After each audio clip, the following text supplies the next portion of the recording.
Pemirsa, selain tokoh wanita, Presiden terpilih Prabowo Subianto memanggil sejumlah tokoh baru dari berbagai latar belakang ke Kertanegara, Jakarta Selatan. Tokoh-tokoh ini diproyeksikan akan mengisi posisi menteri dan kepala lembaga di pemerintahan Prabowo Gibran.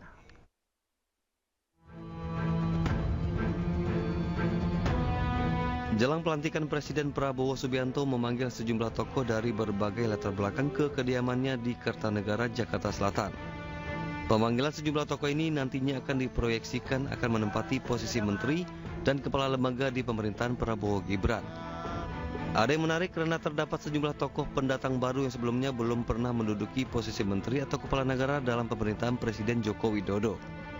Di antaranya Pegiat HAM Natalius Pigai, Waketum Partai Gerindra Fadlizon, Ketum PKB Mohaimin Iskandar, dan pakar hukum tata negara dan sekaligus politikus PBB Yusril Ihza Mahendra.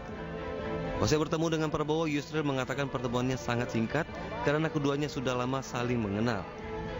Sementara Natalius Pigai menyatakan ia paling sering dipanggil oleh Prabowo. Jadi sekarang ini ditarik ke atas, jadi ada Menko yang menangani masalah hukum dan HAM itu, yang tugas-tugasnya nanti akan mencakup juga selain Kementerian Hukum dan HAM, tapi juga ada kementerian lain, lembaga-lembaga lain yang internal pemerintah, ya, imigrasi yang juga akan keluar dari Kementerian Hukum dan HAM, dan kemudian lembaga pemasyarakatan juga akan keluar dari di bawah koordinasi dari Kemenko Hukum dan HAM. Begini, mungkin saya dari semua orang itu yang sering dipanggil. Oh gitu? Dari udah belasan tahun yang lalu. Dan saya anak buahnya langsung kan. Saya prajurit yang selalu dipanggil. Biasanya yang diobrolkan soal hal apa sih, Bang? Tentang kebangsaan. Kebangsaan. Abang benar nggak Bang jadi proyeksi Menteri HAM? Saya tidak punya kewenangan untuk bicara itu. Tapi kalau dijadikan sebagai Menteri HAM, siap saja? Saya tidak punya kewenangan menjawab.